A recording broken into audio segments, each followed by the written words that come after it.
Alright, so technically, the next section is the Tomb of Xander. And there's been a lot of discussion in the Discord group I'm in about the Tomb of Xander, what the hell's going on with it, and so on and so forth. For whatever reason, it's Minotaur themed, even though the guy buried there isn't a Minotaur.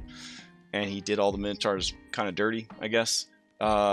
And I guess the Minotaurs were cursed to have to defend him because, I don't know. I think they just wanted a Minotaur-themed dungeon, I'll be honest. I kind of wanted to lean harder into the whole Minotaur dungeon thing. So there's like a cooler map that we're going to use. And the other problem that people had with this map is it is full of large creatures, but the map itself was not large. The map was quite small. 5 foot wide passages, but yet it had giant, large sized skeleton minotaurs and regular minotaurs chasing people around. So there was like joking around in the Discord I was in about like, wouldn't it be, what if there was a creature that was like a Gorgon, but it was like a Gorgon Minotaur? How would you even get a Gorgon Minotaur? You'd be cursed by the gods.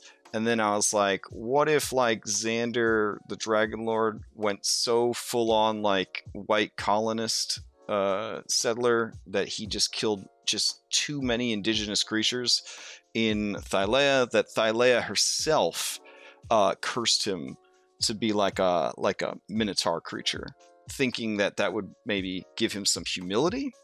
But I'm thinking that it, instead of giving him, teaching him humility, it just drove him crazy. And basically the other Dragonlords, PR-wise, and they just basically said that he died. And he was entombed. And then a hideous beast was set up to guard his tomb. But he is the hideous beast guarding his own tomb. Haha, right? There's a lot of layers there. So anyways, the best part of it is I get to have a Minotaur themed dungeon that has a better looking map than this, because this is a cool map. But the map that we're going to use is way cooler. So let's do that. We'll go ahead and just dupe Astoria Palace, bring it over, and we'll call this call it Xander. Let's see. And we're going to jump into the settings, see what we've got here. Oh, it's going to need to be way bigger than that. So we'll do 80 by 80 to start. Hopefully that'll be big enough. We're not using the new dynamic lighting. We're using the old dynamic lighting. We're not touching that fog of war. Here we go. Restrict movement. Alright, good stuff. So let's jump on over to that. Let me grab that Xander tomb. I think I might have already dragged it over. Maybe. If I could spell labyrinth, I could look it up a little bit easier. Oh, look, there it is. Okay. I do need to figure out what the dimensions of this thing are supposed to be, though. That would make things a little easier. And turn it sideways.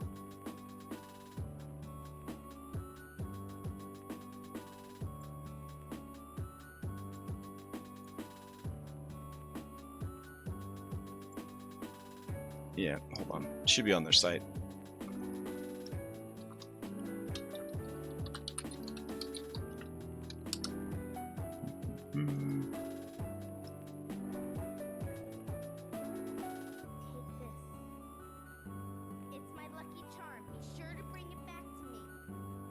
Maybe they'll have it listed. Let's see. Either that or it might be in the download. Yeah, I've like danced around using this map since the beginning. Yeah, because like I keep trying to use the map and then I don't, and then because I'm like, the scale's wrong, the size is wrong. But I've decided to embrace the medium size-ness of the map. I'm not going to make the hallways 10 feet wide because I want it to feel horribly claustrophobic.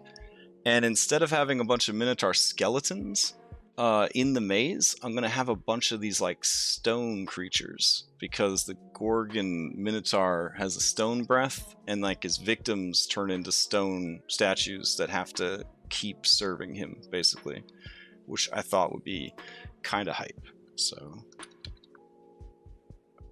let's see. And I've already used this map for Extra Life Marathon, so I could technically just import that other map and then already have the dynamic lighting done, which would be super smart. But the problem with that is I wanted to have destructible walls, and the walls in the other one are all pretty much seamless, so I couldn't like easily delete them on the dynamic lighting layer. Alright, so we're going to set the dimensions, we're going to switch to units. This is a 26 by 50 map, which isn't really that big. There we go. So we'll put it right about there, and that'll give us plenty of margins to work with. And then we'll go ahead and do a bounding box. It's hard to see the edges because it's so dark. There we go. Alright, while we're here, we could take care of the darkness problem by throwing a couple of light sources in there. So I'm going to use some fire templates. There we go. And since these are going to be on the dynamic lighting layer, we won't be able to see them normally, but we'll still kind of, you know, get the effect of them, which is cool. Let's see. Maybe we'll make these statues have glowy gemstones in their heads. That'd be kind of cool.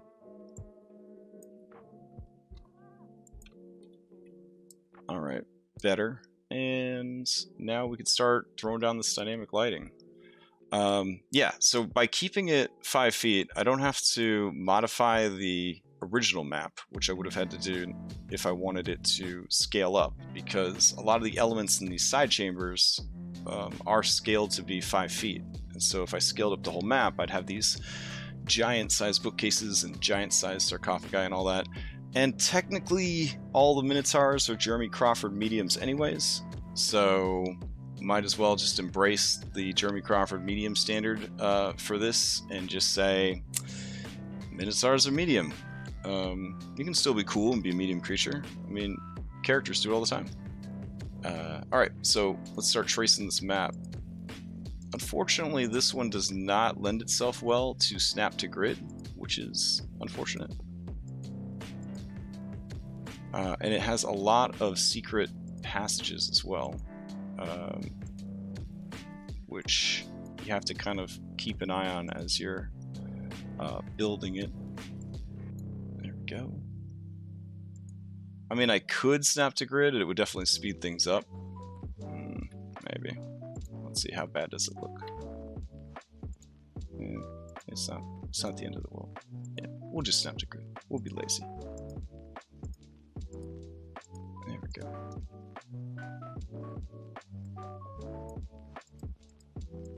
Yeah, that definitely speeds things up.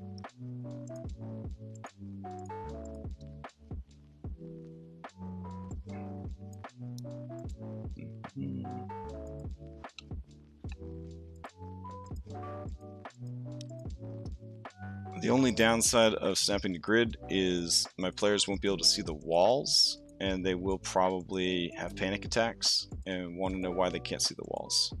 I still, after all these years of running games in Roll20, I don't understand why they can't accept that the edge of their vision is a wall, but that's where we're still at after all this time. But yeah, a map this big with this many walls, I'm just going to snap to grid. Because, wow, would it take forever otherwise? I mean, it's going to take a while anyways, but snap to grid is definitely going to speed things up. because right now we're doing the outer edge where all the walls are going to be very thick. So I don't foresee Minotaurs or Philippocleses smashing through the outer walls. It's these smaller inner walls that they're definitely going to start smashing through. Which is a nice, like, change of pace, I think, for a labyrinth, you know? Because, like, if you were in, like, a maze, right? And you had the ability to smash down the wall, you would smash down the wall, right? Like, you wouldn't not smash down the wall because it doesn't seem like the right thing to do.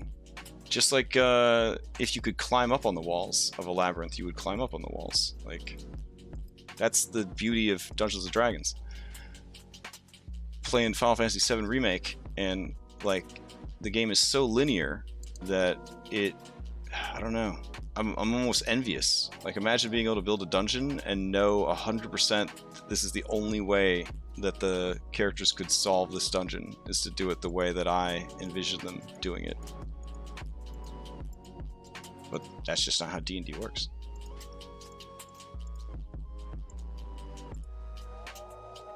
Alright. That's done, that's done. Are there any more walls that they just cannot mess with? Yeah, this one, super thick. There we go.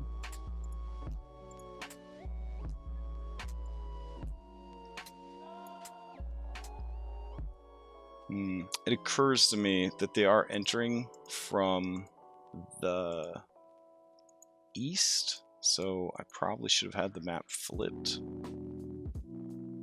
It's a little unfortunate. Oh well. Let's see. Actually, I don't think it's too late. I can probably flip the whole map.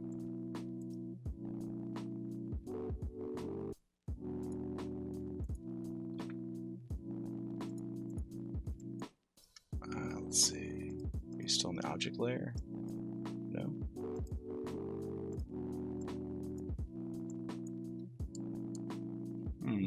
What layer are you on? Oh, you're on the GM's layer. Jesus. Okay. That's why you're so dim. Okay.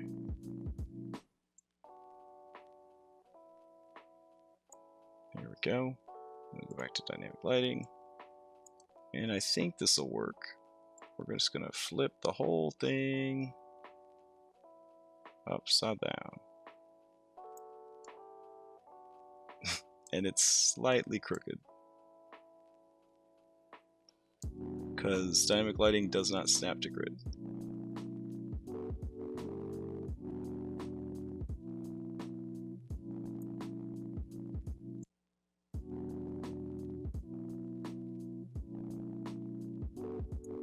Alright, good enough. Alright. Also, it'll be confusing to them because I always like to run my maps left to right. So coming in right to left, right away they're going to be like off kilter. Alright, so the rest of this stuff is pillars. We can do that real quick. So we're going to go back to dynamic lighting. We're going to go to drawing a shape. We're going to hold down Alt and we're going to draw a circle. And then we're going to select that circle and we're going to copy it and paste it so that we don't have to draw the circle a bunch of times. Let's go. There we go. And back at the entrance, these are smaller, so we'll have to draw them again. Hold down Alt to make a circle out of your square. Select them. Nope, nope, you're selecting too much. Right. Alright. I'll just select it manually.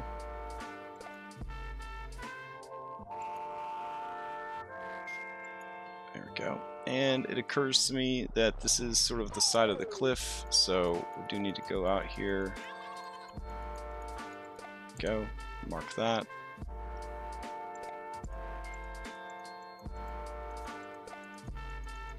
Alright. So, let's really sell the whole, like, Gorgon theme by putting a Gorgon right at the entrance. That sounds good. So, let's go ahead and grab Gorgon. I mean, we're not completely rewriting this. Yeah, we are. So let's bring out Oh boy, look at that beautiful Gorgon. It's gorgeous. Alright, so let's go to our own tokens that we sourced, I guess. There we go.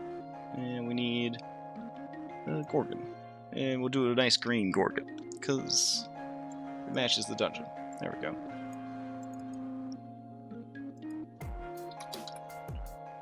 Because I guess Gorganitars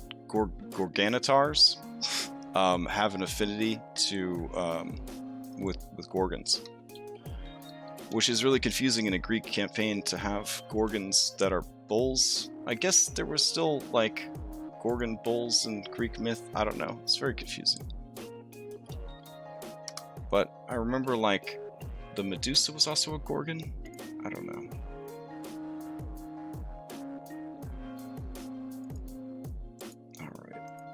So we'll put this guy over here, and he doesn't have any art, so let's fix that in case we use Gorgon again.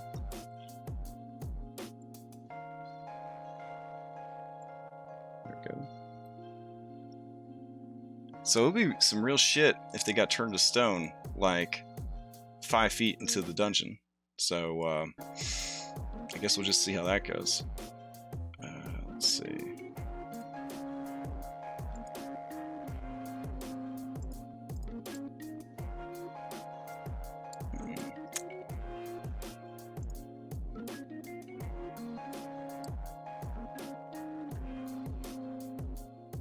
Yeah, that works. I guess it just hangs out right inside the door.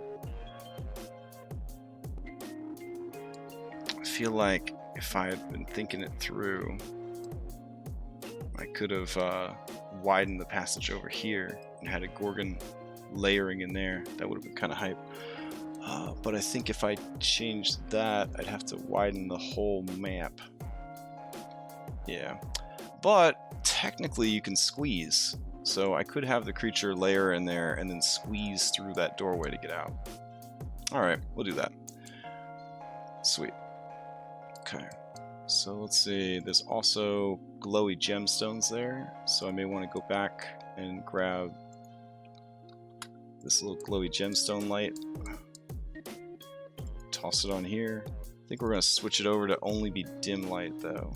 So we'll change it to 20 -5, and the -5 makes it dim. There we go. Cool. So that'll give it a little bit of ambiance when we come in from these statues. Sweet. Might as well just do it to all the ones in the whole dungeon. There we go.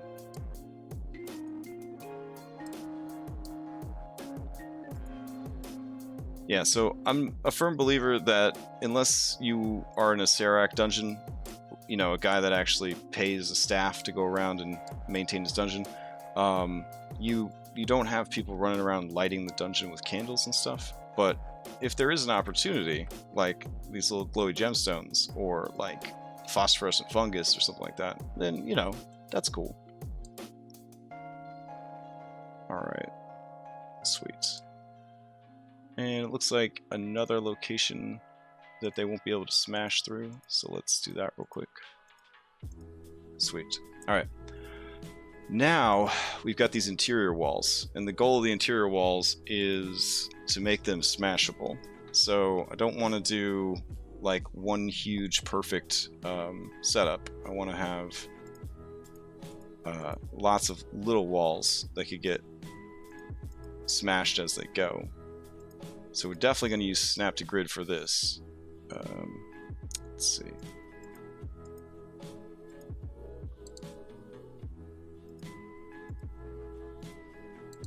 And what I'm going to do is actually use a variety of colors this time, so that I remind myself that these are actually different pieces, like a giant game of Tetris or something. And I can't predict, obviously, where the walls are going to get smashed and where they're not going to get smashed, but redrawing like a few lines is definitely going to be easier than redrawing like an entire section of a maze. So that's why I'm okay with doing it this way. Alright. And this is such a huge maze that it's going to be really tricky to make sure that all the sections actually got done. I think when I used this for Extra Life, I forgot a few walls, and people were like kind of confused when they ran into an area and it looked like there was supposed to be a wall and there wasn't. Not to mention that we had been playing for like 20 hours straight at that point, so I was like, I don't know, is there a wall? Let's see. Normally I do an Extra Life in November. Last year we did 3 Extra Life marathons. 2 in November and then 1 in June. I was tempted to do 1 in June again this year, but everything's so crazy right now. I don't know.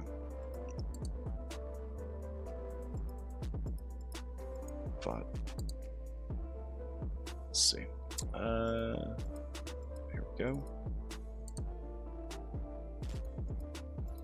And right now I'm just kind of randomly tossing in wall chunks. And the idea is then I'll go in with a different color, probably like blue, and fill in the other areas with blue. And then maybe I'll even do like a third pass and go in with, I don't know, red or something to fill in that last bit. Again, the goal here is to have small pieces that could easily be removed or redrawn if people start smashing their way through the walls, which I really hope they do, because that'd be extremely epic to just smash your way through a labyrinth instead of like stressing out about it the whole time. Now, if you wanted to run a labyrinth and you didn't want them to be able to do that, it's pretty simple. You could just say that they're all magically reinforced. You could just make them out of a material that can't be smashed. You could say that they're all made of iron. You know, lots of different things you could do. Tomb of Annihilation, even if you never plan to run it, I would definitely recommend every DM read it, particularly the Tomb of the Nine Gods, because there's so much great design there as far as like dungeons go, where like a Serac design is just like, this is how it is because I'm a Serac and this is my dungeon and I decided that this is how it is. There's like a whole section of like spells that can't be used, or if they are used, they have like negative effects against the players. Like it's very liberating because it is like a published product to sort of read about how horrible some of the conditions are in that dungeon. There's traps that insta-kill. There's, you know, I cast Misty Step and I end up 3 floors down from the rest of the party surrounded by bad guys. I mean, it really was like a death trap dungeon.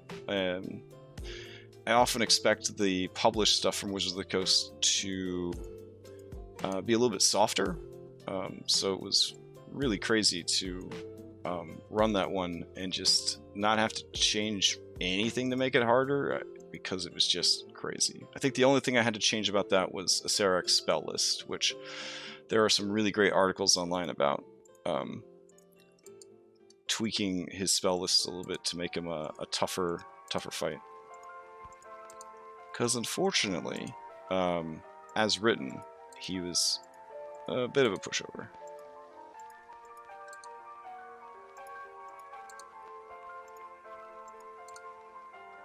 Which, after such a gruelingly hard dungeon, maybe that's cool, but I kind of feel like there would be an expectation there that, you know, after a super hard campaign, you'd face off against a super hard boss. I mean, the guy can drop like 4 fireballs around, so, I mean, it's not like he's underpowered. Ooh, that's a problem. There's going to be a gap in the wall there. But why?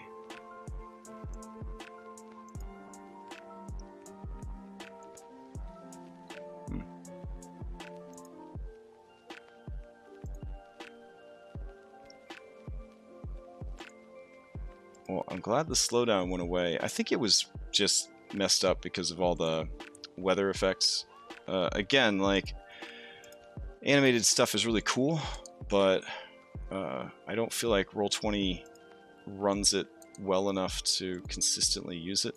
Like, it's definitely a neat party trick to bust out once in a while, but the dream of having a game entirely populated with animated monsters, animated spell textures, animated backgrounds, weather effects, maps, yeah, we're just not there yet, is the sad truth of it. But maybe with all these new customers, all this new money coming in.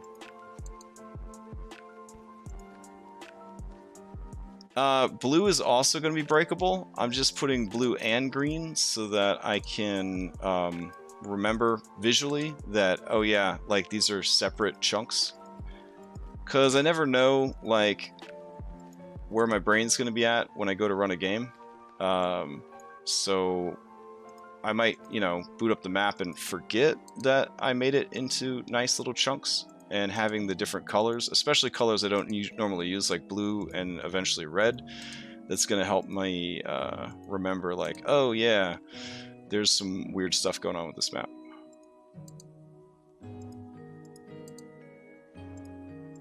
And normally I do pink is unbreakable and green is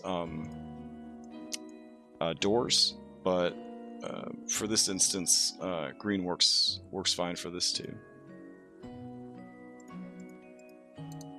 Yeah, so the idea is if Graxis, who is actually Xander, tries to smash down these walls, I could just sort of pick out which wall he smashed down and then go in, make the change, and then move on without having to remove a huge chunk of the dungeon.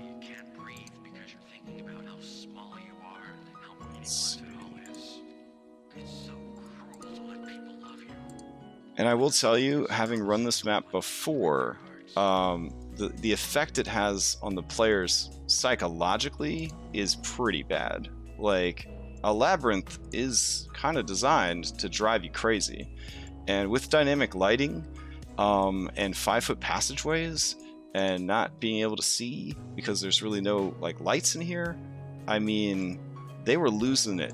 The last time I ran this map, they were losing it. They kept running back to the beginning to regroup because like the psychological toll was absolutely palpable. Like they could not handle it. And one of the guys, the guy that plays Philippocles, he was in that marathon where we ran this map, and I'm sure when he sees that it's this map again, he is gonna be very upset because it was a bad time. And which sounds really weird, like, but D&D is about having fun. Why would you make a map that you know is going to be a bad time? Again, they're going to an undead necropolis Minotaur labyrinth. How long it took to complete this this particular map? I want to say it was like the last 4 hours of the marathon.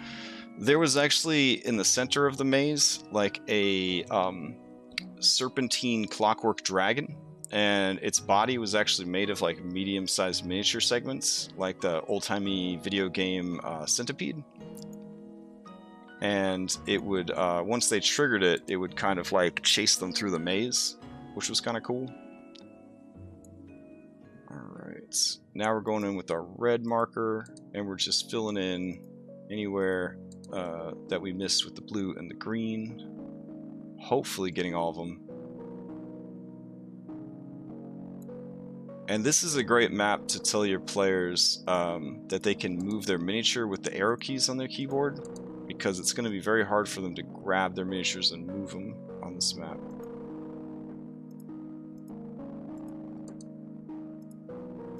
Alright, secret door situation, cool. I think we've got it all.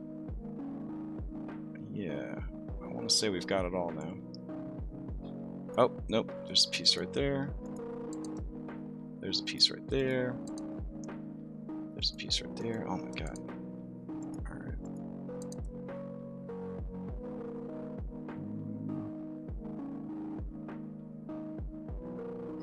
Oh, there's some secret doors right there.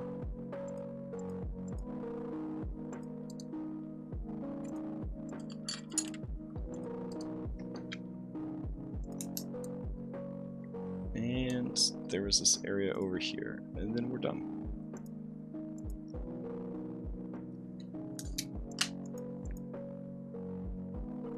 Oh, actually, that's another secret door. So, do here, here, here, here, here, here, here. That should probably be pink. And then we'll do to there, and to there. Alright, so, it's dynamically lit. We've got the entrance guardian, the Gorgon. Let's drag over Philippocles and jump inside his mini real quick to get a feel for this. He can't see shit, so let's give him a torch. There we go. Alright, and let's have him look around. Was there another one that I missed? Hold on. Oh, you're right. Yep, down there. Thanks.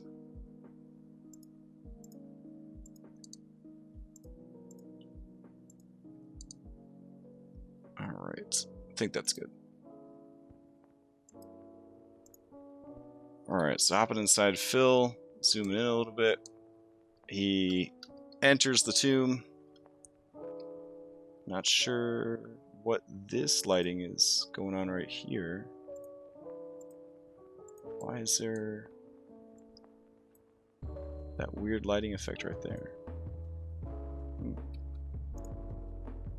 And now he's in a pillar.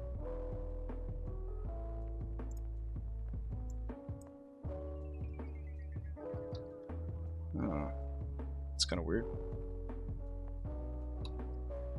Yeah, see, there's some kind of blocking terrain here, even though there's not. That's weird. Oh, and he can see right through the wall over there, which is also weird. What the hell? I wonder if it's because I rotated it? Yeah, it's all buggy. That's weird. Alright, so what I'm going to do is I'm going to copy this, but I'm going to delete it at the same time.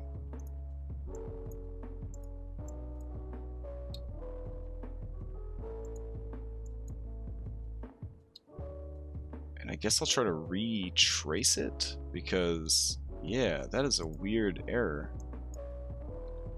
Yeah, because now that that wall is gone, it's not happening.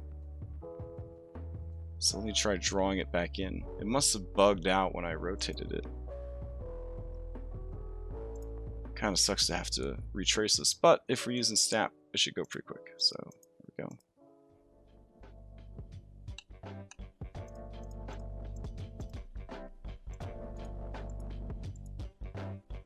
Oh hey, I could actually, since I have to redo this anyways, I could make the path bigger for our friend the Gorgon, so he doesn't have to squeeze out of his door. I guess that's like one of them Bob Ross happy little accidents or whatever. Like all the babies that are being born during this quarantine. Alright.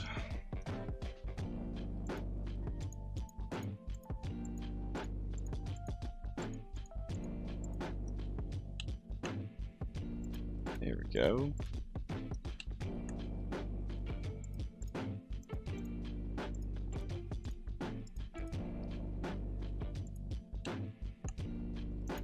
Oops.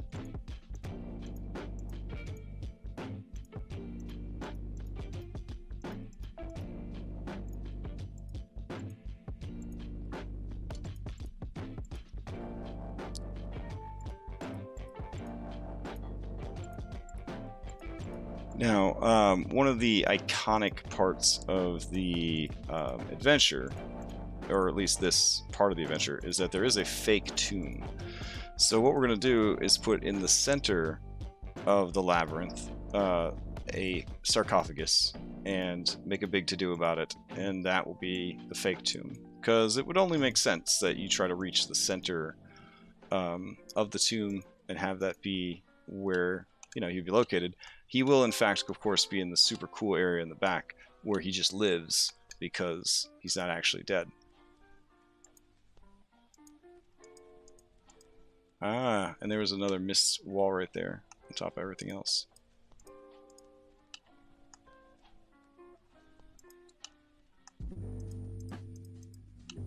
Yikes. Or I could have just used a map that was already made. I don't know why I make things harder than they need to be. Alright. Go back and grab that wall real quick that we forgot. There it is. We'll do a different color.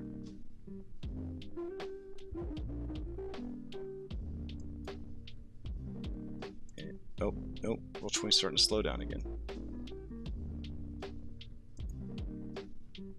So we'll do... There we go. Alright.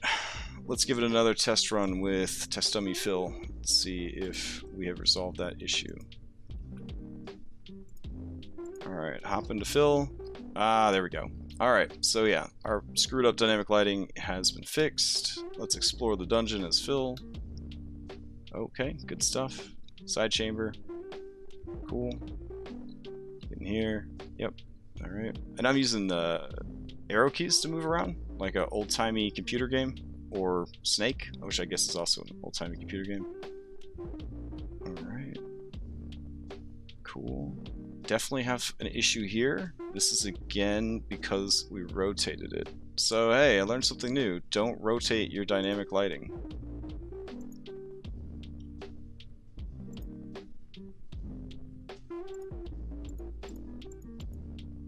I've made many maps and never actually realized that I could not rotate my dynamic lighting shapes. So that means any other loose pink ones will have to go. So let's fix those real quick. Alright, any other loose pink ones? Yeah, you. You're a loose pink one.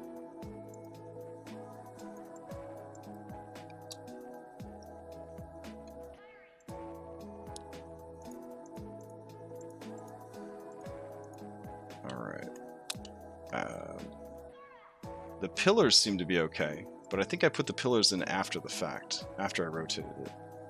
And I don't see anything else that would be screwy. Okay. Alright, let's try again. This is why, especially if you got a more complicated map like this, if you have the time, you do want to go in with like an actual miniature and you want to test it. Because you never know what kind of weird stuff you're going to run into. It would be a shame to have to interrupt the whole session to try to fix unknown dynamic lighting issues because I didn't check them ahead of time. Now you can kind of see the gameplay experience here of being Phil, right? And you're in this map and you can't, you know, you have your torch, right? But you don't know what's around you. So you're just sort of moving through. You can't move through the walls. You're waiting for the light to update. Yeah, what the hell's going on, right? Finding side chambers, trying to remember where you came from. Yeah. So I know that some people run their labyrinths just as like a skill challenge, but with Roll20, like you can, you know, and dynamic lighting set up correctly, it can be like a pretty mind-bending situation, right? Like, and then you start putting in like the monsters and the traps and stuff like that, and you really get to a point where you're like, where am I? Like they could scroll out, sure, and get a general sense like, oh my god, I'm in the middle, maybe, but yeah, it's tricky. Even if Advanced Fog of War still worked, or you know, even if they got it working before this, I would probably turn Advanced Fog of War off for this one so that they couldn't see where they had been, because that would add to the tension of the maze being so tricky to navigate. Yeah, so they kind of keep going, they find the center room, and then that's of course where the fake tomb will be, and the fake tomb of course is got like a bunch of mimics in it and animated stuff and all that jazz. All right, I like it. It's looking good. And they can go in a bunch of different directions from here. Oh, there's a piece of wall that we forgot.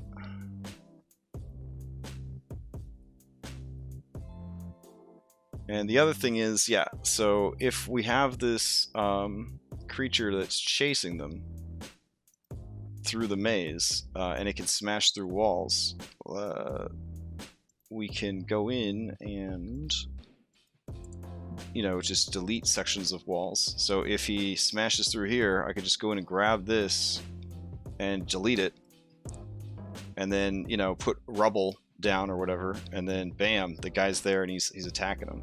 So it's gonna be pretty cool.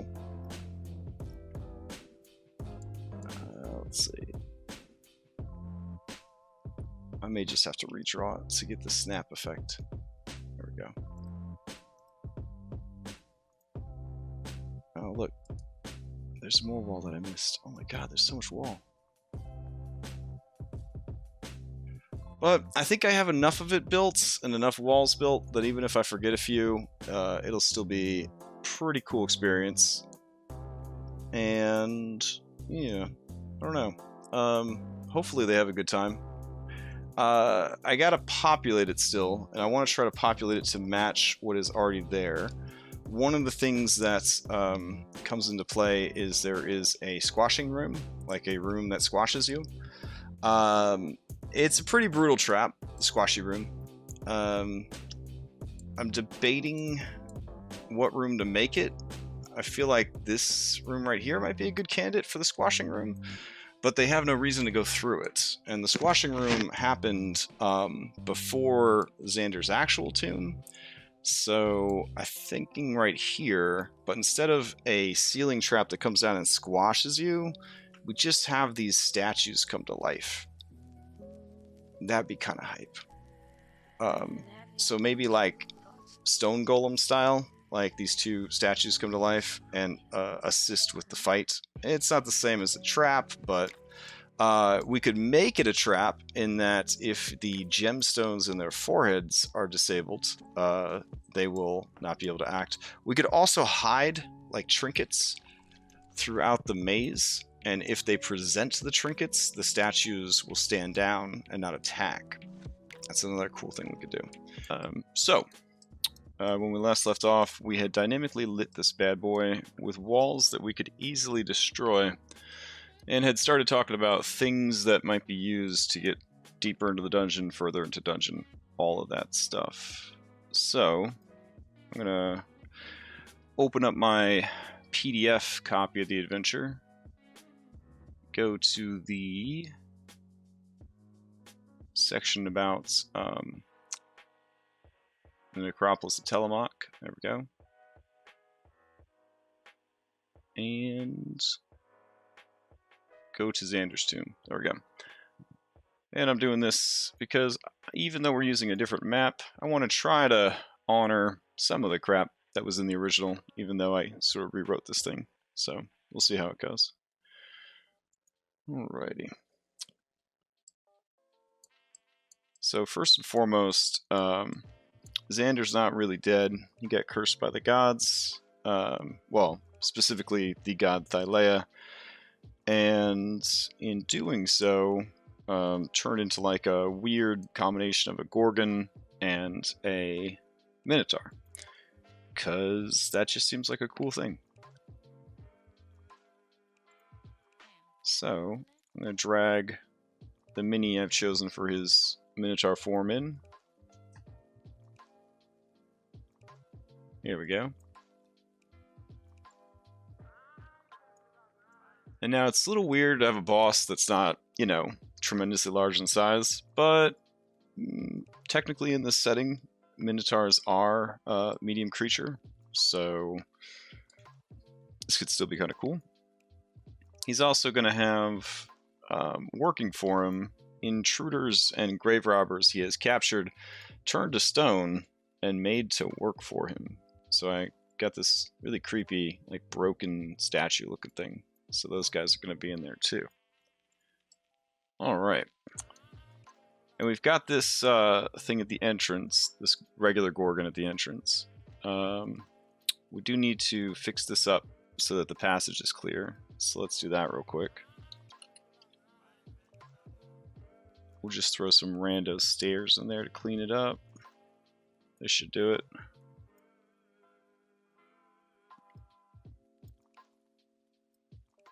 Kind of keeps the look, kind of looks like a wall at the same time. So maybe it's not the best solution, but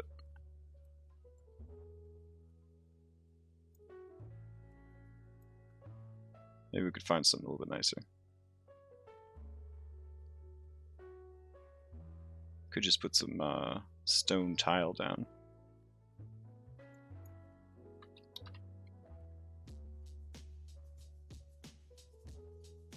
There we go. There's some stone tiles. So get that guy. And that guy. Get rid of this.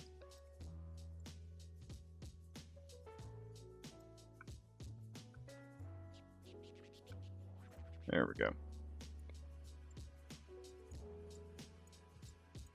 Alright, cool. Alright. It would be kind of cool if this Gorgon had some busted statues that it was chewing on, but there is a bunch of rocks and stuff in that room already, so we've kind of established that situation. We've got random sarcophagi.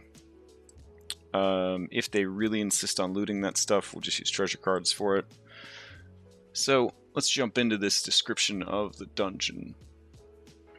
Alright. Let's see. Starts with location 16, the tomb entrance. 4 lesser tombs are adjacent to Xander's. These were his closest companions and friends.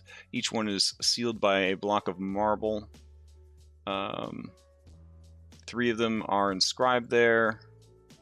The last tomb is unlabeled and empty because it was built for Daemon, but never used. Inside are 3 tombs. They all have steel breastplates, shields, and short swords. All these items are in perfect condition. None are magical.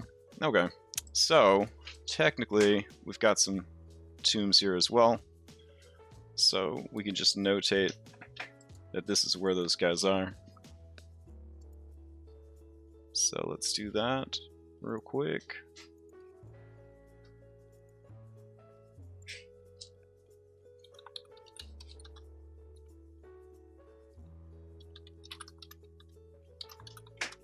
And Daemon has an empty tomb. We could say that this study area is for Daemon. And we could probably increase the size here a little bit. There we go.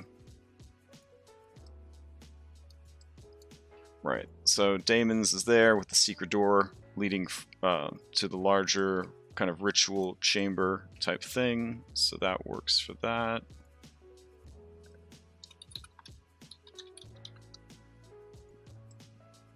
Alright, and then his other friends were buried in these other tombs. Got it. So I'll put this information up here as well. Now, obviously, the marble has been removed, and this mean beastie has kind of moved into the area, attracted by the curse that is on Xander. But that's fine. Let's see. Hall of Xander. This expansive hall is dark and wet. Stone archways hold up the ceiling. Empty torches line the walls at regular intervals. The floor descends in a wide thing. Blah, blah, blah. Walls are covered with mosaics. Okay, so all that could just go right here. So what we need for that is some numbers. So let me go to the GM layer.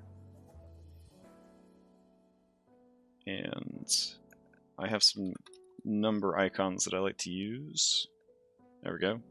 Roll20 was a real sport and uploaded them all randomly, which is cool.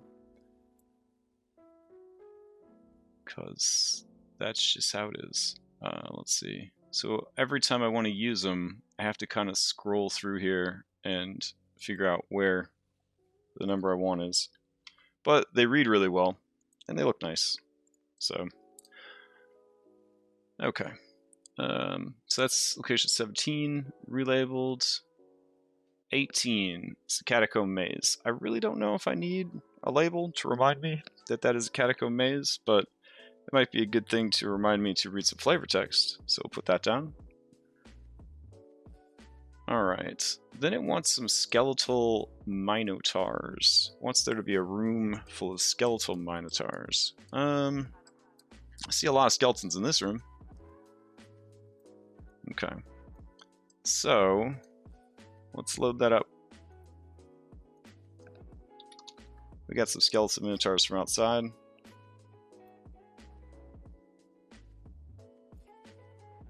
And we will make them medium so that they can get around the maze, okay?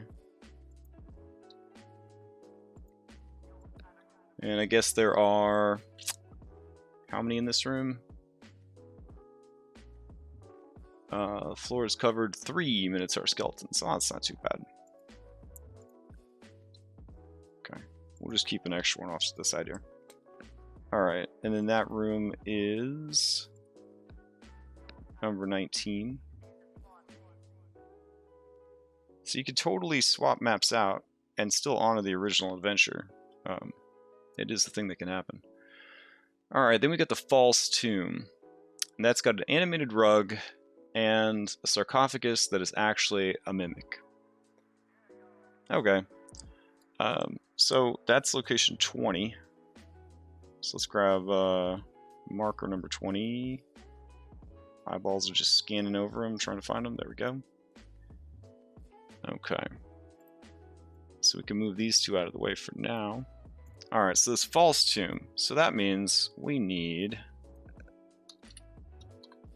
a sarcophagus.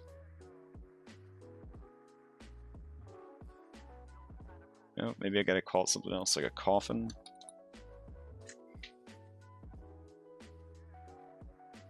Okay, and then for some reason... oh, you know what? I probably just wasn't spelling sarcophagus right, which makes sense. There we go. There's like a knight on it. That works.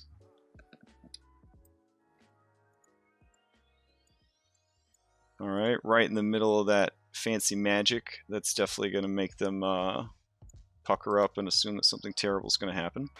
And they're not wrong. So let's see. Make that a drawing. Move it to the map layer. Because astute players will notice if something is on the map layer or not on the map layer. If there are grid lines. So if they see that it's on the map layer, they're going to freak out, panic, assume something really bad is going to happen. Alright, so 20 says circular chamber, so we'll just, you know, change it. Chamber is dominated by a large stone sarcophagi engraved with gilded letters. The floor at the foot of the sarcophagus is covered by an old but beautifully woven rug. I don't really want to mess up that beautiful floor with a rug. The rug depicts Xander conquering a race of bull-headed minotaurs. One of the creatures kneels at Xander's feet with a peaceful offering held above his head.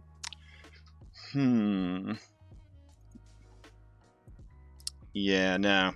So what we're gonna do is some helmed horrors. That'd be cool. That's way better than a rug. Alright. They're challenge rating 4. It's a 4th level party. That'll work. So, what we'll do for that... oh, yeah. I mean, as cool as it would be to have this be a mimic, it'd be cooler if, like, the engraved knight actually sat up, you know? Like, made out of stone, like, sat up, and just started, like, kicking the shit out of them. So, we'll make it a helmed horror that rises up out of the stone, because that's way cooler. And for that, we're going to want, like, a stone golem-looking thing. So, let's see what we got for that. Oh yeah, this guy looks pretty good. Is this the map with the greasy Minotaur? Yeah, except I'm not gonna make him greasy. I'm gonna just I'm just gonna make him medium because, you know, Jeremy Crawford wants Minotaurs to be medium, so I'm just gonna embrace it. Technically, Minotaurs in the campaign setting are supposed to be medium, so I'm just gonna have medium Minotaurs. Even look at these little tiny skeletons. Even the skeletons are gonna be medium size. Yep, we're gonna make it work with a medium-sized Minotaurs. All right, yeah, so they're gonna come in here, and then instead of a mimic being disguised as a sarcophagus, which we do have a miniature for, which is kind of crazy, we're instead just gonna have this be a helmed horror. There we go. And we'll make it a little bit beefier than a regular helmed horror, so we'll put it at like 90 hit points. There we go. And I think these bad boys have like a 20 armor class or something. Yeah. And they get to be immune to 3 different spells. So like helmed horror is no slouch. Let's see. What are you immune to? You're immune to non-magical attacks, but they all have magic weapons now. You're immune to force. Just period. Just immune to force. Necrotic, poison. And then you get to pick 3 spells, usually Fireball, Heat Metal, Lightning Bolt. You don't need any of those because you are... Yeah. You are not made of metal. So probably things that affect stone, maybe? Or we could just be cheaters and just the first 3 spells that are cast on it, that's what it's immune to. It is supposed to be kind of like a little mid-boss there. Alright. Let's see. So that's what happens in the false tomb instead of what was happening before. Because animated rug, we've already had one. Back with the Oracle. We don't need another animated rug. And we already had a mimic door. So it just doesn't make sense. Who feeds the mimics? You know? Like, mimics have other things to do besides pretend to be a sarcophagus in the middle of a maze all day. Okay.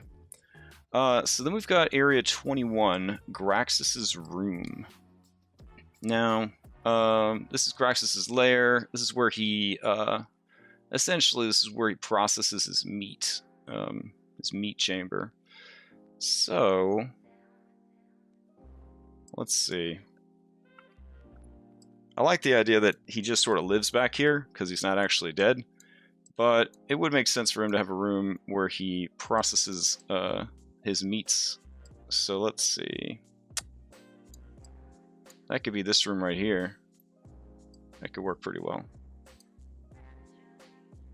This room also looks like a good place for processing meat. So this room is room 21. There we go. And I guess if he's processing his meats in there, we want to throw some blood down. So grab some blood real quick. There we go.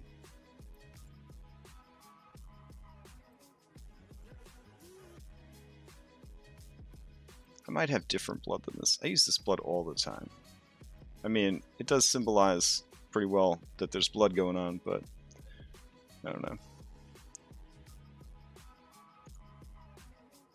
Alright, let's see.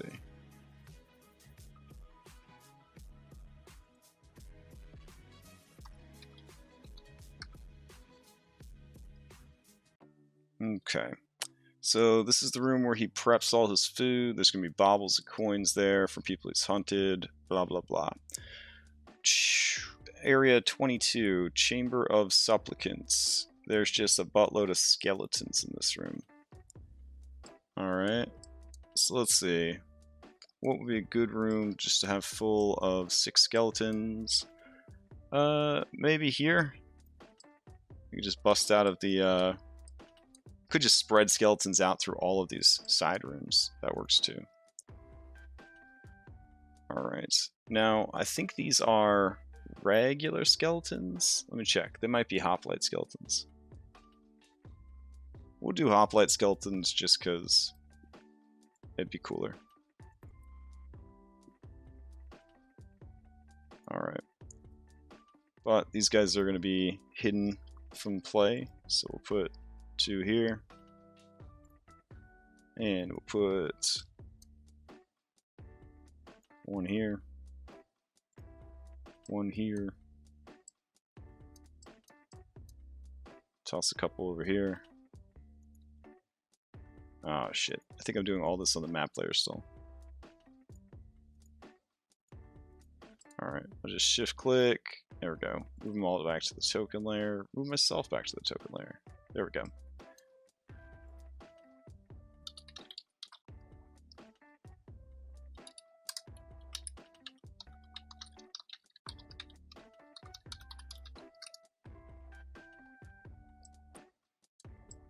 Alright, what other rooms are there?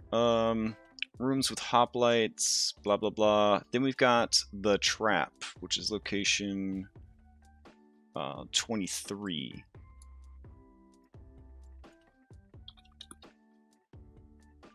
So let's see. Location 23, right here. And this is where these big old stone minotaurs will actually come to life and smash you. So, I technically need a stone minotaur. Or maybe a stone bull.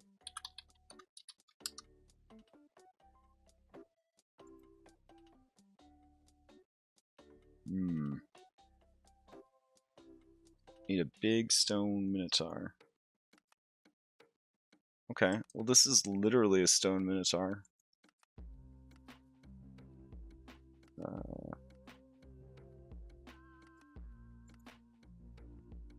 Yeah, cool. Alright. So let me pop this up real quick. And we've already got the stone frame selected, so we're gonna paste in this guy, who is an incredibly high resolution picture. Shrink him down. Oh gosh, it's still too big. There we go.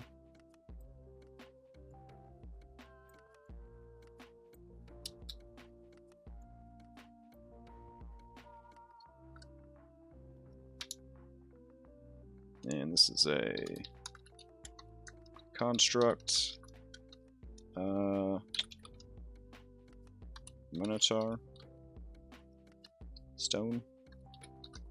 Cool. Alright. Now we want these things to be tough, but not so tough that they outright kill everybody.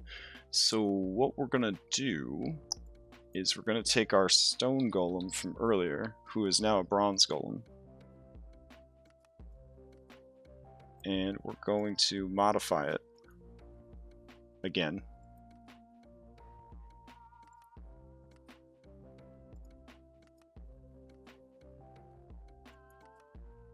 And we'll go ahead and call this one,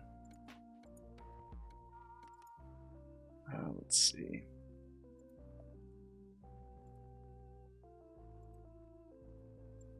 Bring this over. There we go. Alright, we'll call this the Stone Minotaur.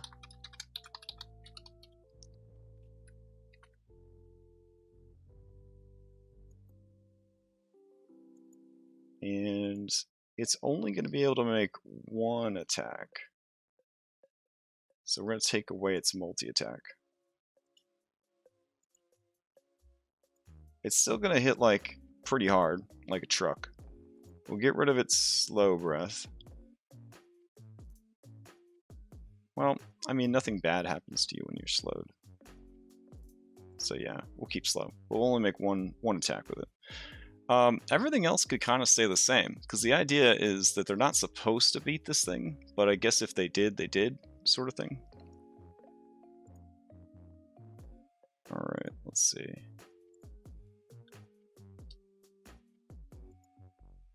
Then we'll change out the name.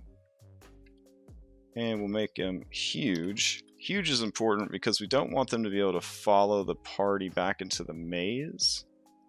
though looking at them on the map, they are kind of just medium in size, or large in size, so I guess this will be the large Minotaur feature.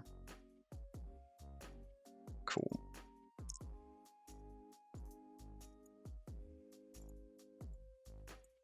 There we go. Yeah, so these guys animate, and then they just start chasing you down if you try to pass this spot right here. So let's go ahead and go to the GM layer. You know, mark that up real quick with the trap.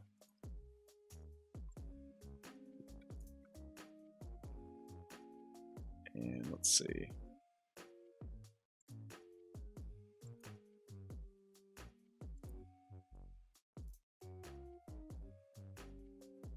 Yeah, we don't want to forget there's a trap there.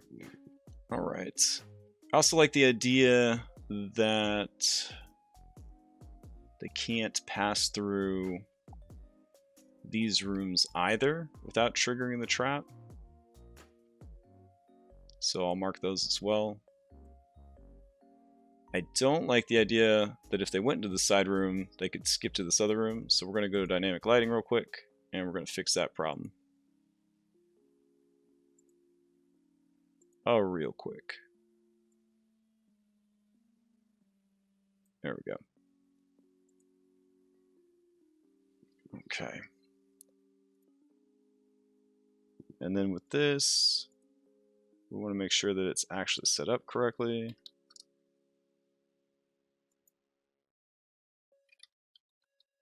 There we go. And unlink the hit points. Alt double click to open it up.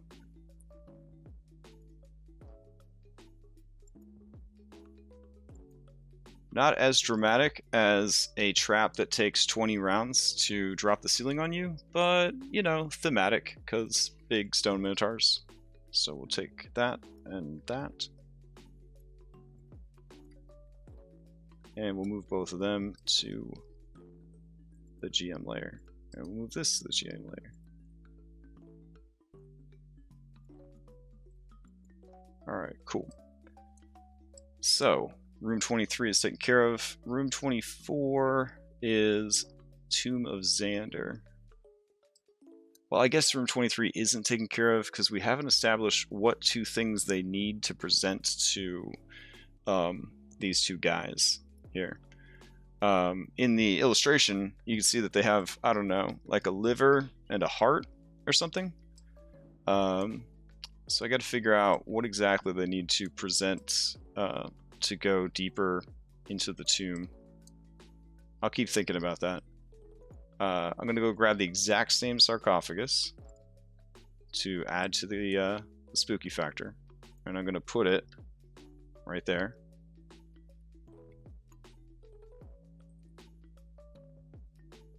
Alright.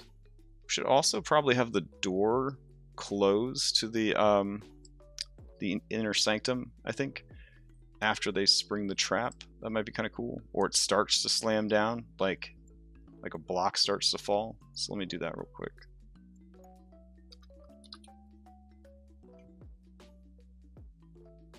Let's see. We just need any old block that we can drop down. There we go.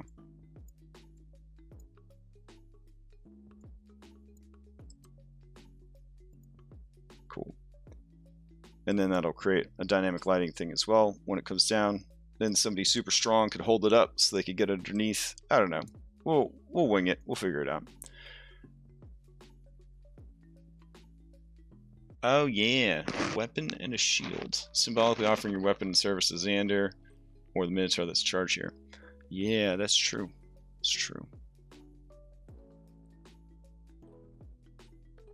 You know what? We could take a Gary Gygax approach, and I could just have a bunch of garbage around the whole maze, and then whatever they put on there, as long as they bullshit it really good with role-playing, that's the right answer.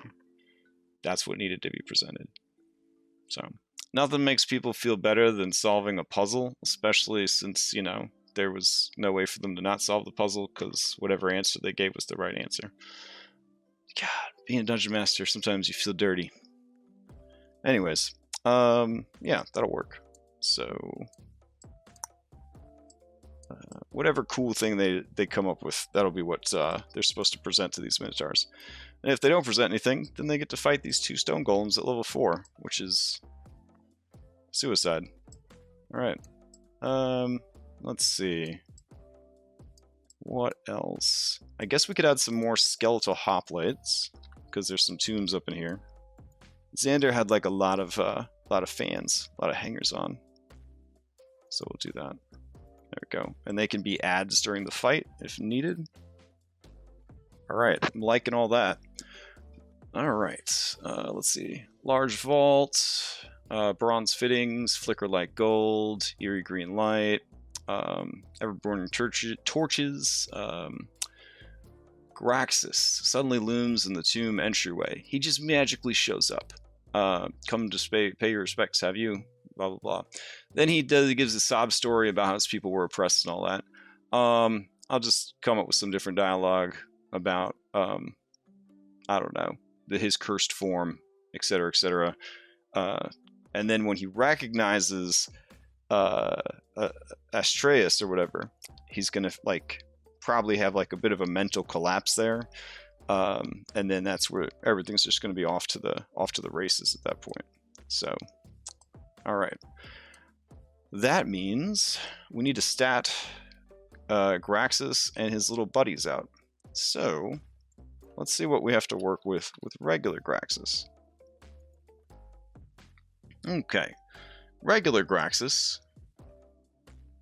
He kind of looks like if you were in an anime about ancient Greece and you wanted to date a girl, I feel like her dad would look like the art for this miniature. Like that's the art for this miniature. Like he looks cool, but he looks like stern dad Minotaur. Like you shouldn't be dating my daughter. Yeah, that kind of thing. So, art aside, let's see what we're dealing with. They have made him large in a medium dungeon, so that's the first thing we're going to have to fix. I guess we'll just hack up this character sheet. Alright, so he is just a medium monstrosity. A JC medium, there we go. And let's see. He's got the breastplate, he's got the shield. Hype. Yeah.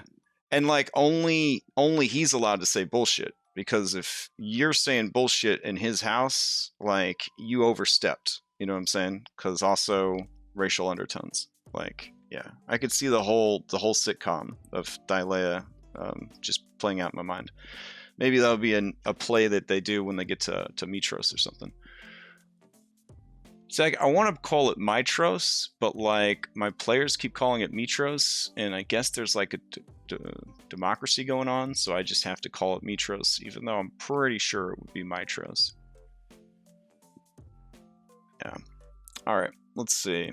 So he's speedy, but he's not speedy enough, so we'll give him a 50-foot speed. Hit points, that's a joke. We'll just give him, I don't know, 5,000 hit points. There we go. I mean, they're level 4, so they should be fine. Let's see. We also gotta fusion him with our friend, the Gorgon, from the beginning. So let's bring Gorgon into play. Alright. We basically want to steal everything good about the Gorgon and add it to Graxus. So, let's give him Trampling Charge. He's got Regular Charge. If the Gorgon moves 20 feet towards a creature and hits with the gore attack on the same turn, they got to make a strength save or be knocked prone. And then he can make a hoof attack as a bonus action. And he can make a great attack as a bonus action, but he's only got a 14, so we're taking the best of both. So we'll go ahead and make this 16. What else do you got, Gorgon, that he doesn't have? You have 20 feet, he has 10. 10 is better. Let's see. Your gore attack doesn't deal extra damage, his does, so we'll use his. Okay. Alright. That's fine. That's fine. Reckless. See, we play with critical hits cards, so Reckless seems really good because, like, oh man, there's more chances to get crits on the characters. And then 6 characters, 17 NPCs, and 47 Pokemon all get to roll with advantage against the dude. And suddenly Reckless is not so good. So we're going to take the ability from the Knight. I don't know if you're familiar with the Knight's ability, but the Knight can automatically score a critical hit. Pretty sure it's the Knight.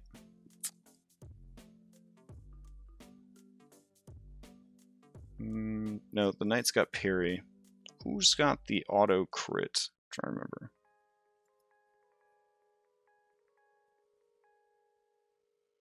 Is it the Black Knight Commander?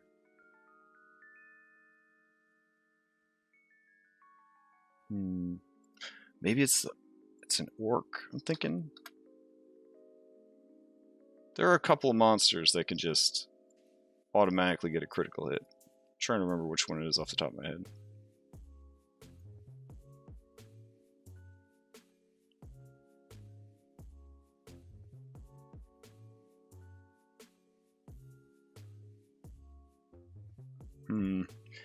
Alright. Let's see. Oh, you know what? I think it's one of these, like, evil knights. Let's try again. Knight of Zariel. Yeah, Ferocious Surge. When this creature hits with an attack that isn't a critical, it can turn the hit into a critical hit. So we want that instead of Reckless.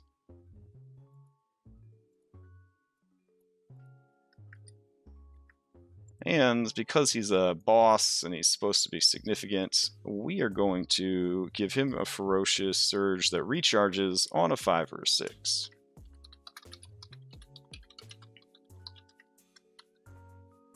There we go. That nasty.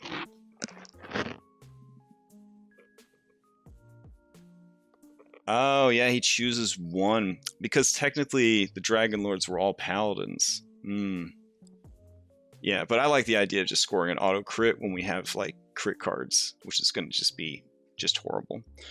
And I still have oiled down. Graxus can squeeze without penalty when I changed this guy initially, but he does not need to be oiled down now because the dungeon is the right size.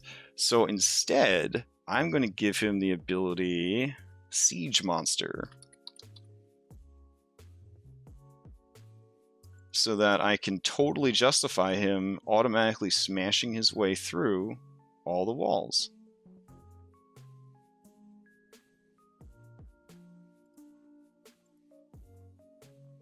Alright.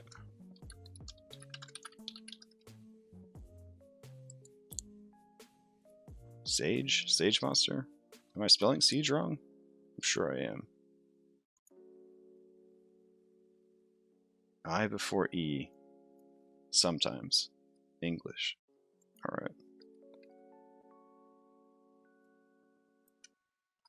There we go. Alright. What else do we have from our friend the Gorgon? Petrifying Breath. Hype. Okay. So we'll just add Petrifying Breath in there.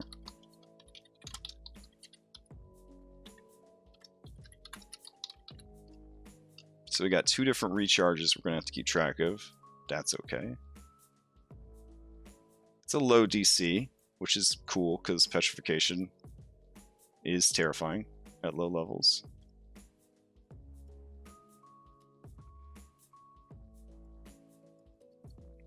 Could roll 1 die and then have Ferocious Surge recharge on a 3 or 4, and then the Breath recharge on a 5 or 6, then he can't recharge both in the same turn.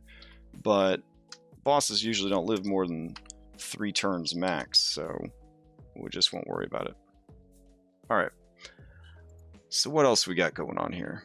That's about it. This is pretty basic monster. Doesn't really have anything here. It's immune to Petrification, which I guess we should have that. We need to give him some athletics. It's pathetic because, like, the party barbarian has expertise in athletics, so there's absolutely no way that any of my monsters are ever going to win an athletics check. But it doesn't hurt to try. So we'll give him a 7 in athletics. No, wait. I think it would actually be an 8. There we go. And let's see. Let's give him a 8 for stealth too, like he's sneaking around. And then he doesn't need survival because he could just find whatever he needs. He is a Dragonlord, so let's give him like history. Maybe he spent all this time being a huge nerd. So, and let's see. His stealth would not be an 18 though. It would be 2 plus, so it would be a 5. So it's not very stealthy. And then history, I don't know. I don't know why we'd have history, because he's an NPC. You could just fake if he passes stuff or not, but whatever. Let's see. And he's condition immunity. He's immune to petrification. Alright. Now, he is kind of a solo boss, so we want to give him all of the solo boss treatment. We can't let this guy be upstaged by the baby Cerberus. So, we're going to make sure he has a reaction. He doesn't have spells. We're going to give him some legendary actions. We're also in his lair, so he's going to have some lair actions. Yeah, lots going on with this guy. So, here we go.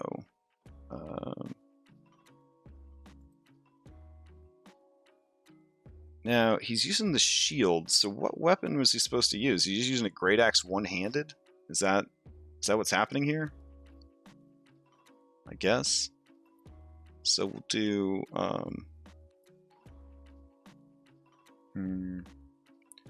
Aren't they here for Xander's axe? Yeah, okay. So, Xander's axe. Axe of Xander. So what kind of axe does Xander have? A great axe? He had a shield and a great axe? It's kind of weird. I'm gonna go check the magic item section. Treasures. Axe of Xander. Here we go. Alright. This sentient, lawful, neutral, +1 great axe. It has hearing and normal vision out to a range of 120 feet. Communicates empathetically by transmitting emotion to the creature carrying it. Primary purpose is to destroy giants and titans. When you hit one of those creatures with the weapon, it deals an extra 3d6 force damage. It also transmits a tremendous sense of satisfaction and well-being to the user when it kills a giant or titan. And you may heal 1d6 hit points when this happens. That is really cool. It is also a great axe, though, so he would not benefit from a shield. So I will say that the Shield of Vulcan is hanging up somewhere.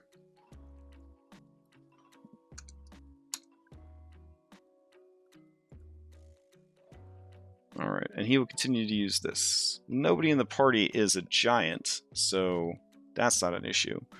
And we will have it do 2d6 or 2d12 damage because why not? It's cool. Alright. We could be really nasty and give him the ability to re-roll like 1s and 2s on his damage, but that just seems crazy. Let's see. Could give him Smite. That'd be kind of hype too. Graxus makes 2 melee attacks with its great axe and uses a gore. Or uses a gore. There we go.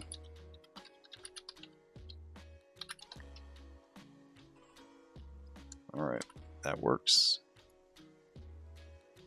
So that means technically he could run forward, uses gore from charge. If it knocks him down, bonus action great axe, then continue his multi-attacks for 2 more great axes for 4 attacks in 1 turn. That's pretty good. Yeah. Well, I think we might leave the Smite off, because if he's auto-critting on a 2d12 weapon, it's already overboard. Plus, we just figured out he could attack 4 times in a round if he manages to hit. Alright, let's see. Should we give him Legendary Resistance or just give him Indomitable? Let's see, Indomitable. Indomitable. Another very difficult word. We'll give him 3 uses. Or 93 uses. There we go. 3 uses. Oh yeah, yeah, or quadruple damage, or max double damage. Yeah, it's gonna be stupid. All right, let's see. The problem is Hypatia is just gonna put this dude to sleep. Is the other thing. So what we'll do before we forget is we'll just make him immune to sleep, because I think part of his curse is he can't sleep anyways. So we'll just make him immune to sleep. Alright, and then Indomitable. So Graxus can add 1d10 to any saving throw, even after seeing the results.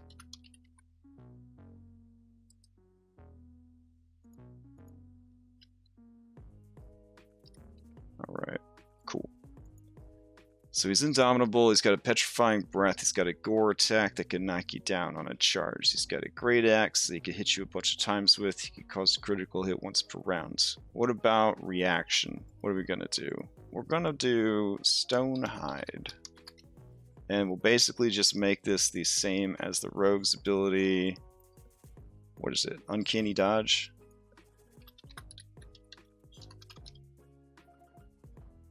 There we go.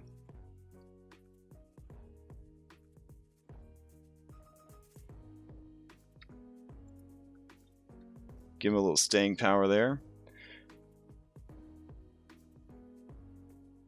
Oh, does it allow him to attack twice?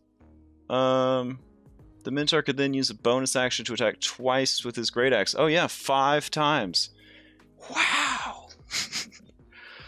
Wow. That's really strong. Okay. Good.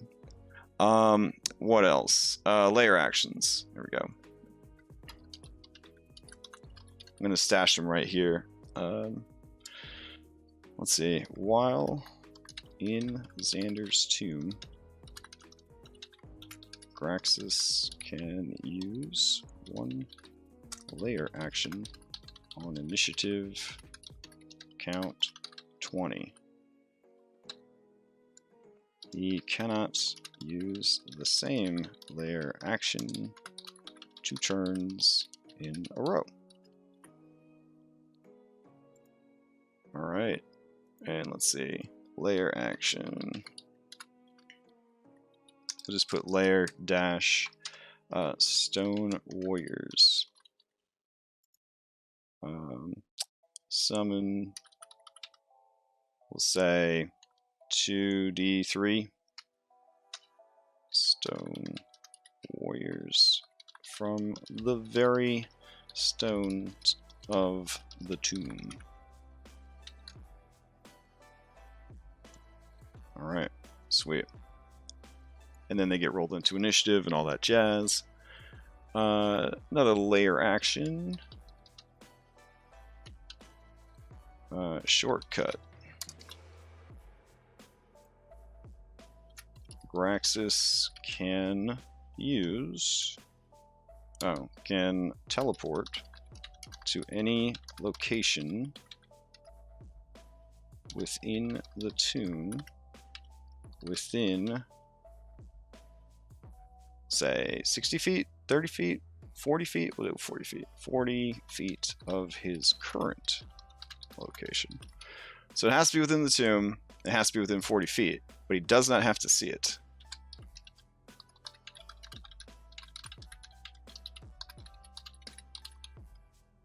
Sweet. So that'll allow him to get in on people and then disappear at the beginning of the initiative if things aren't going well for him, and then just come back and harry them. This will allow him to sort of hunt them in the beginning, and since he knows the layout, even though he's only teleporting 40 feet through a maze is in some cases like teleporting 200 feet. So that's kind of cool. Unless, you know, the good guys lose their shit and just start Kool-Aid manning the entire dungeon. Alright, finally, his third layer action. Let's see. What would this third one be?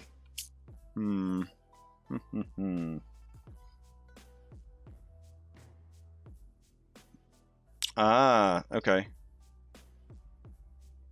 Oh yeah, or if he fails to save against your monk's improved Mage Slayer feat. Let's see. His last layer action will be... let's see.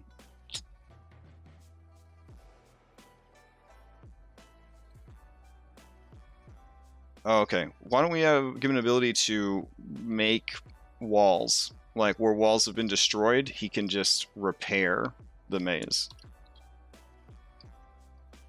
Oh, a free recharge? Oh my god. That'd be crazy. Oof. Yeah, that would be pretty good. I'm probably... man. Yeah. Okay. Sure. Empowered. Recharge. There we go. Graxus recharges one of his abilities that needs to, or that can be recharged. Oi, I don't want to fight this guy. Alright, and then legendary actions, let's see. Also, this teleport will be good if he gets grappled by the barbarian also. No, the maze itself will be its own murder thing, because we're going to throw a bunch of traps into that maze. Alright, let's see. Only one legendary option. Okay, that's fine. So, what does he do with his legendary actions? We'll just do Great Axe. Maybe that's too many Great Axes. Gore? Sure.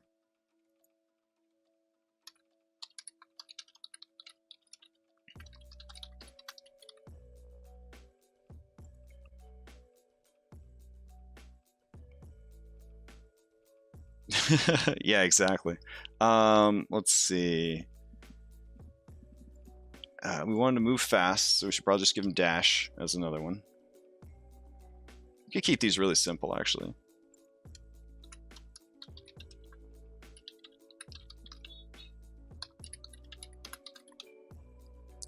I like the idea of him moving super fast through the maze like Pac-Man. Or Pac-Man Ghost, I guess. And then finally his last legendary action. It'd be cool if he could use his breath weapon using his legendary actions. So that he can save his, actual ass kicking for his turn. So we could do breath, 2 action points.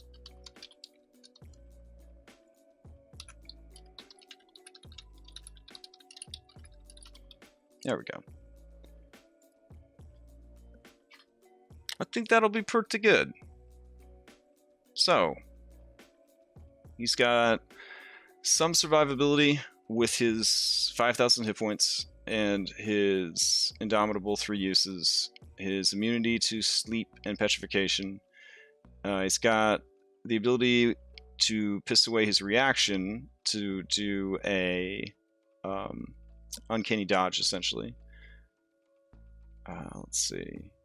He can use his breath weapon and still make 5 attacks in the same round, and then still have 1 action point left to dash away, dash up to somebody, or just hit somebody a 6th time.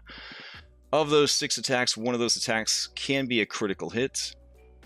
And of course, he could turn people to stone. That's a whole thing. Things go bad for him, he could just teleport away. And if he's really struggling, he could summon ads. So we got to figure out what these Stone Warriors are. I was basically just going to make the Stone Warriors like reskinned zombies with very low hit points. So that's what I'm thinking for those guys. Alright, so let's close all this out. And does this adventure even have zombies? No. Well, at least it doesn't have any yet. Let's see. Maybe here? Yeah, it really doesn't. Okay, so let's grab zombies.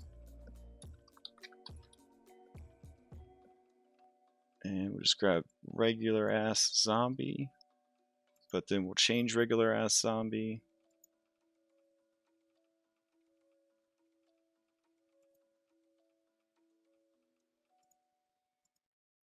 There we go. And we're going to call these guys Stone Cursed.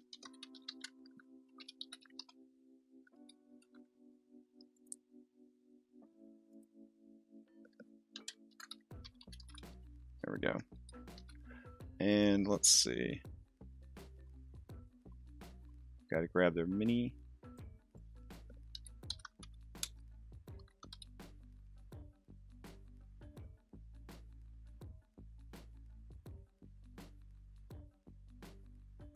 There we go.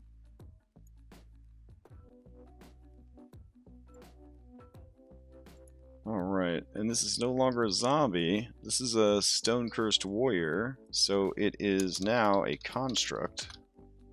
Could make it an elemental, I guess, but I don't know. I mean, it's stone powered by souls. That's a construct. Obviously, they're going to have way better armor class, so we'll put that at like a 13 instead of an 8. But for hit points, they're only going to have 8 hit points.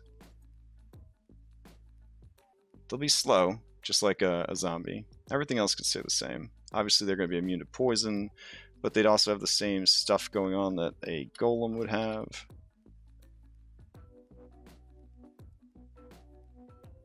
Which is apparently a lot. Let's see. Okay, psychic.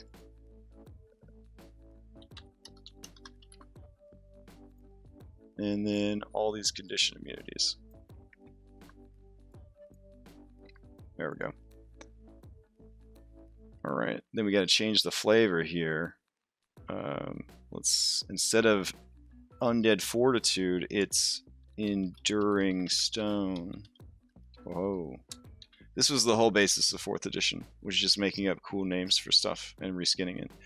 If damage reduces the Stone Cursed Warrior. Oops.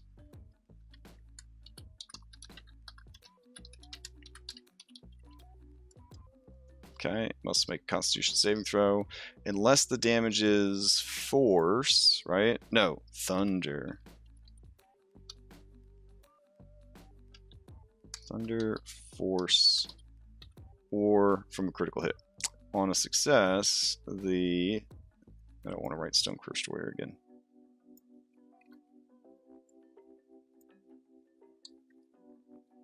There we go. So even though they have 8 hit points, there's still a good chance that they'll stay in the fight for a little while. Yeah. I dig it. Okay. We might even rename this to like Stony Fist. But they'll figure out it's a zombie pretty quick anyways. There we go. Alright. And then we could also pepper some of these stone cursed jabronis around the dungeon. So that they're not a total shocker when they show up the first time that he summons them.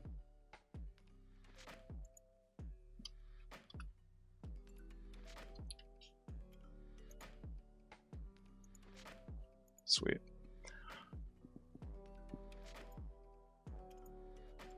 Alright.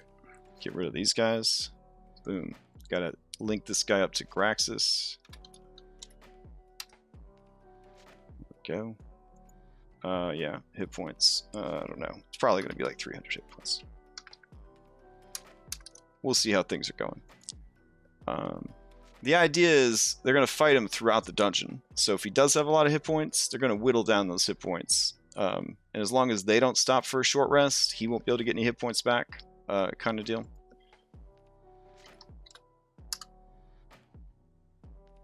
Alright, but his armor class is actually going to be 17.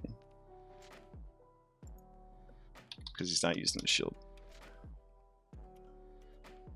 There we go.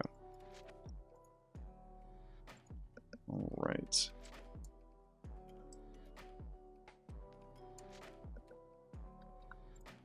And let's see, we could just pepper some of these stone dudes, just like lost in the maze. So like when they turn a corner, like they come like shambling out at them. That'd be kind of cool. It gives them something fun to find in the maze. There we go.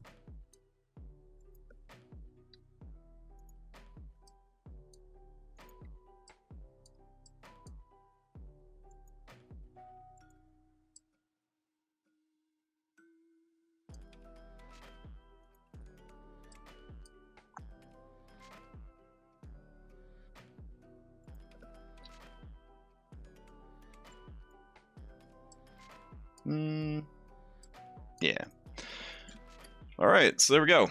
I think we got a pretty rad situation on here. We did include essentially all of the areas that they had before. We just added a little bit more to it. We kind of split the hoplite room up into different areas. We replaced the ambient skeletons that would normally be in the maze with these stone dudes. There's some areas of interest that we'll just let the treasure deck determine what they are. There's a puzzle trap that we don't have an answer for that we'll just let the players make up the answer. We've got a vicious ass trap here if they don't try to do the puzzle. And then we have an insano boss that could come and absolutely make their life miserable. Now, I do like the idea of him hunting them as they go through the maze. I think since he has a perfect knowledge of the maze, we're going to wait until they are pretty far away from the entrance before we have him appear and start hunting them down. You'd argue that every 3 rounds, so every 18 seconds, he would essentially get back his... No, I guess every 12 seconds, he would be able to teleport if we're going off of layer actions and combat time translated into real life. So yeah, the guy can get around the maze pretty fast. Plus, he can dash 3 times per round, so he technically would have a speed of like 250 if he used his full action economy to move. So dude's going to be able to get wherever he needs to be in the maze pretty easily. What would be interesting is if the ranger puts a mark on him, because then I have to let the ranger know at all times the general direction that he is in, which will add even more, I think, to the spooky scariness of trying to navigate this maze with that guy chasing them down. Alright. There is the downside that they might get turned to stone right at the beginning of the dungeon, so hopefully that doesn't happen, but we'll see. Yeah. Alright. I think this dungeon is good to go. So one last thing I'll do while I'm thinking about it is I wanted to change out the artwork for Chandris, I think his name is. This guy right here. Yeah, so I'm going to change out the art for Chandris real quick. Let's see.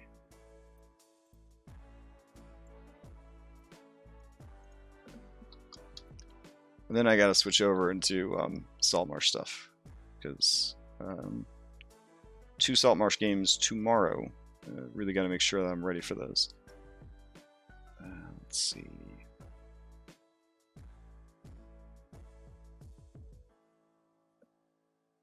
Marble character art? Is that what I'm looking for?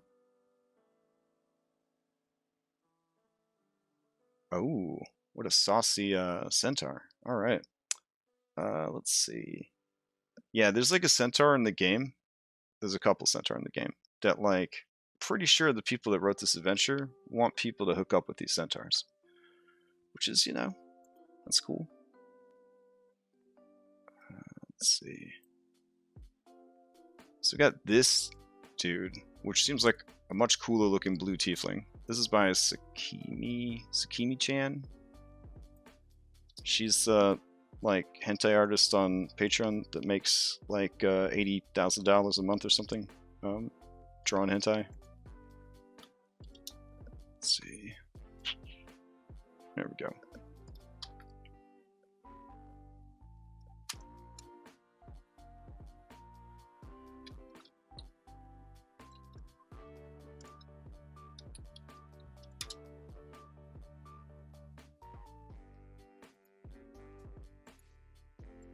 Alright, so we'll do a handout, and he's a little bit off in the distance. I have to do a whole bunch of stuff for Mitros, whatever. But they have to make it through Telemach first. So they make it through Telemach. They get to go back to town.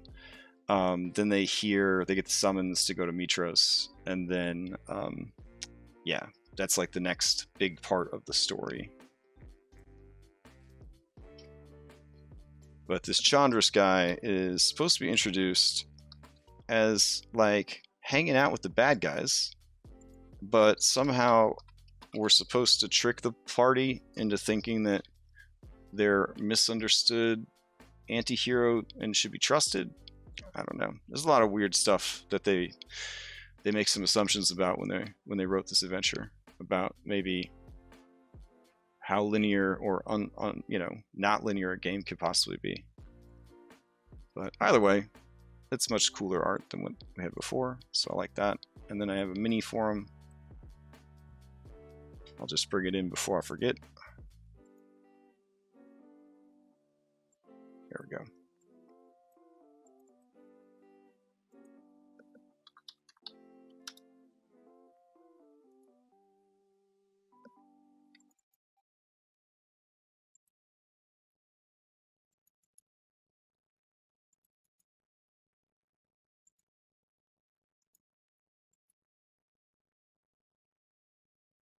All right.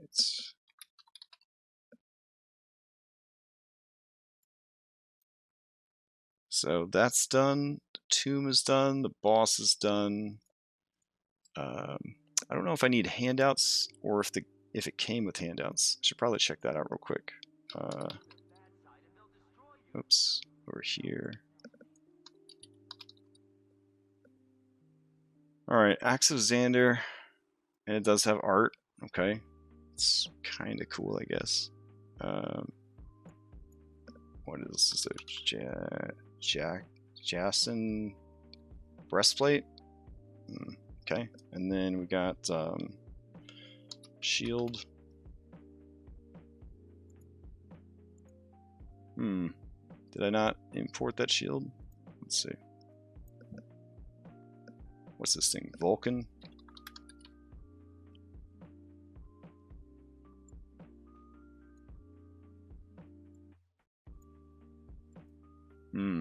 Okay.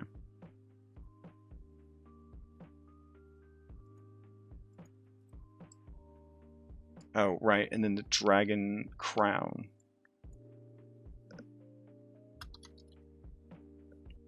Let's see. Crown of the Dragonlord. There we go.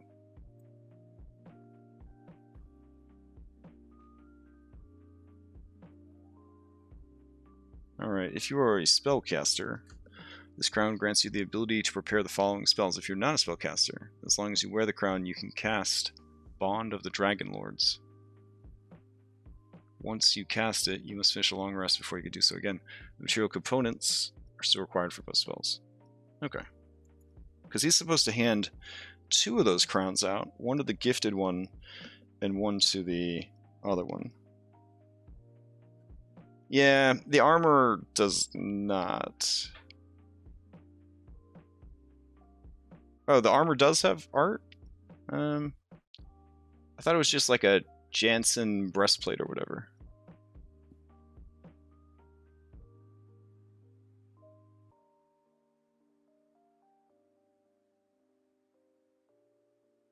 Let's see. I'll go back to the section with the dude in it again.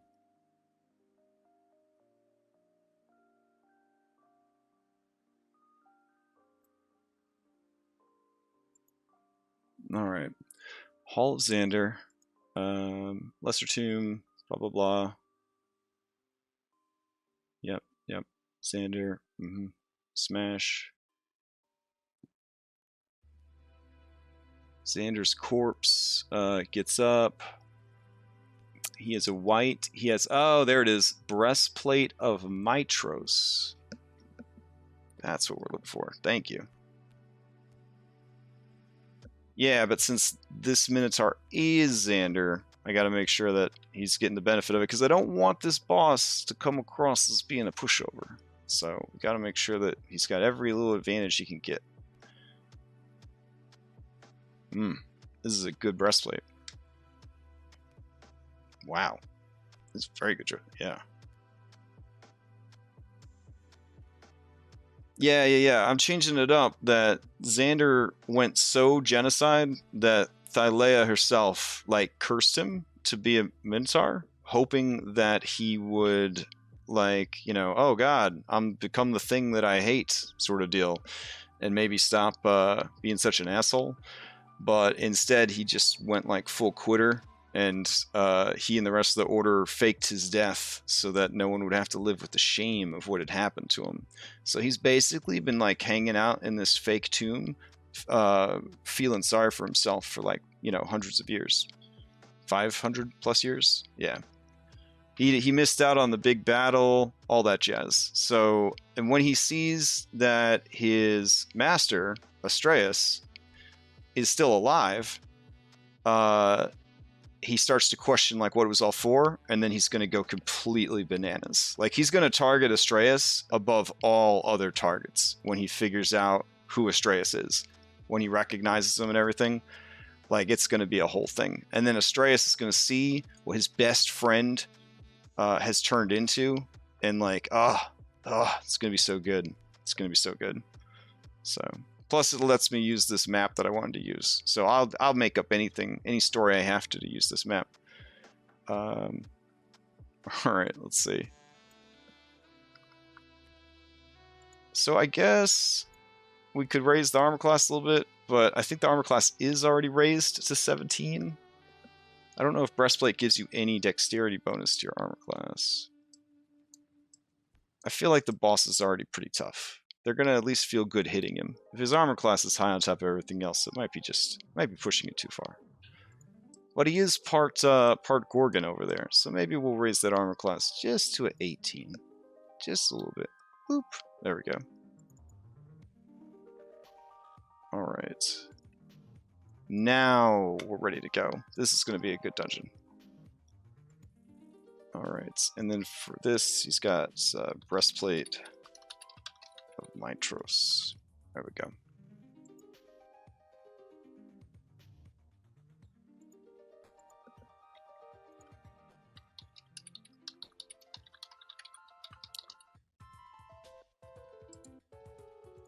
Sweet. Alright. Good. So, I'd say this dungeon is ready to go. Telemach is ready to go. All this is in the can. It's ready. I did say I was going to add a couple of traps. Guess I could do that before I log real quick. Maybe to honor the original, we'll throw some spiky traps in there.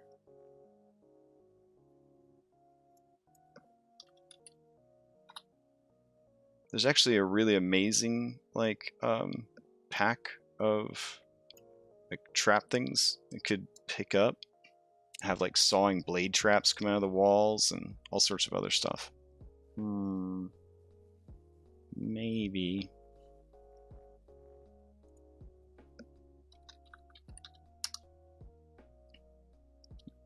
No, I just need Roll20 itself. There we go.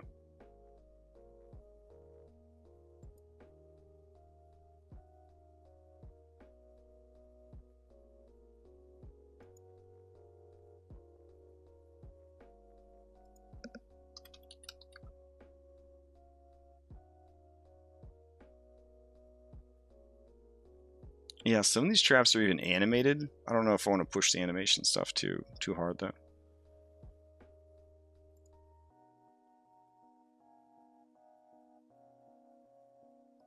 But like, this would be kind of cool. You could have like spiky dudes come out of the wall, squish people, fire, all that jazz.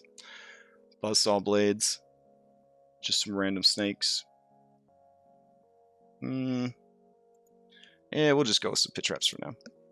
If I have time before Monday, maybe I'll add some more. But I really do need to get working on Saltmarsh. Alright, so let's move this over to the GM's lair. and we'll throw a couple of these pits down. And of course, the denizens of the labyrinth, they know all about these, so that's not going to be an issue.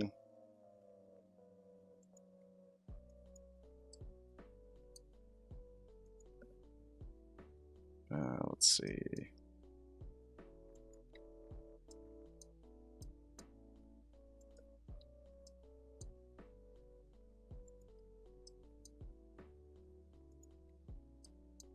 We don't want to have too many, because then they're going to like just go super slow, and we don't want the traps to be like the end of the world either, because then they will also go too slow.